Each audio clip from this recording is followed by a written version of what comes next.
Why monologue? Monday, August 19th. Someone's gotta tell this story. And that someone is me. That's why I'm here. Let's get into it.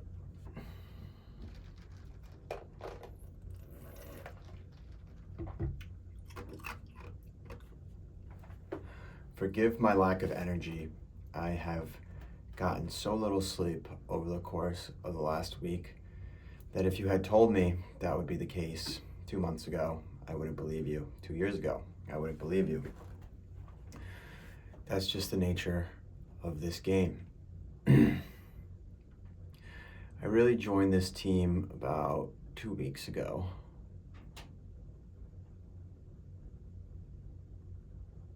Two weeks ago on Thursday, so 2 weeks ago, about 1.5 weeks ago, and it has been the fastest I've ever moved in my life, the most I've ever learned, and the least I've ever slept, and the best I've ever felt.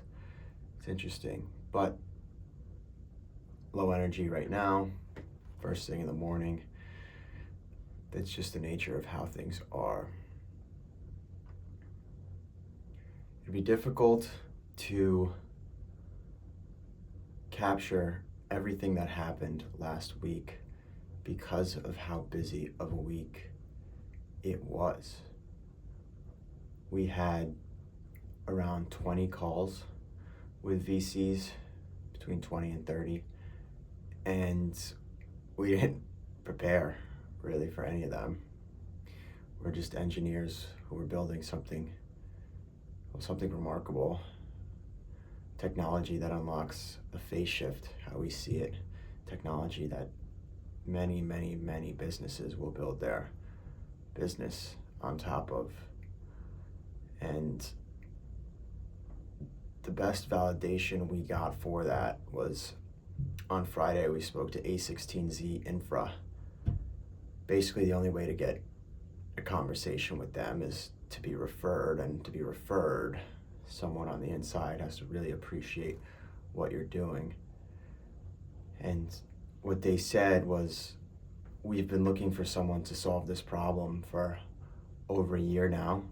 We are excited to watch along as you do, but basically we can't invest in you right now because that cuts us out from investing in another company doing the same thing. And we're too early stage for them to put all their eggs in our basket. But how we see it is the second we get traction, they're coming in. And the way A16Z works is when they want to come in, they come in and they win the round. So, well, looks like Series A is potentially secured. It's just getting there, getting the first round. My concern as always is that a 2 at 10 pre is too small of a valuation, and hopefully as the bids start coming in, we can raise that so that we can really extend the time frame it takes to raise that next round, which is nice.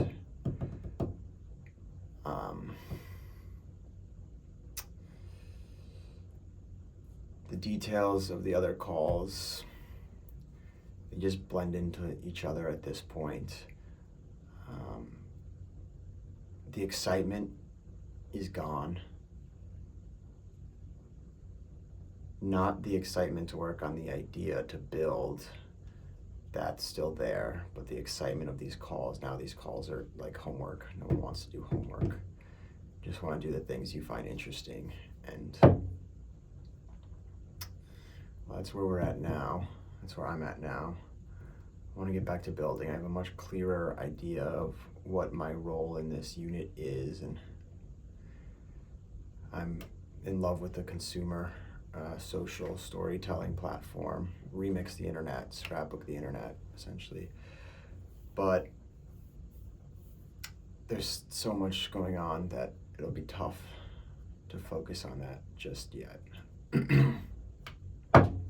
With time, it'll come. What we have realized, big picture, is if you recall The Big Short, the market crash of 2008. This speculative bubble in the real estate industry. And what burst the bubble was people realizing there was a bubble and betting against it. Some banker was at a bar bragging about the idiot who he was selling puts to, I believe. So the guy was shorting the market, and this was the guy selling him those contracts, and he was bragging about what an idiot he was and how free of money he was getting. But then someone else overheard it, and that someone looked into it, and then that someone realized that shorting was the way to go, and the idea spread, and the bubble popped. We're in a very, very similar situation right now with this AI bubble. All of these GPT wrappers, all of these inflated valuations is all going to come tumbling down when people start to realize what's actually going on. Ilya gave an interesting talk.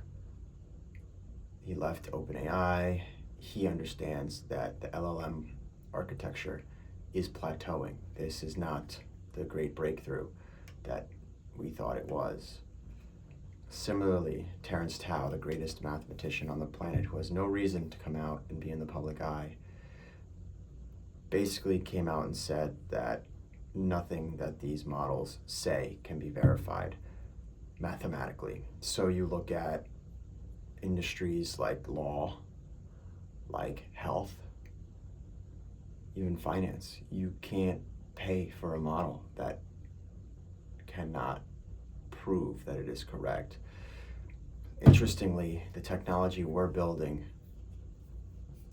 is almost a solution. It just works in a totally different way. It's 100% deterministic. Everything we get, we know exactly where we came from, and we can spit it back to you word for word.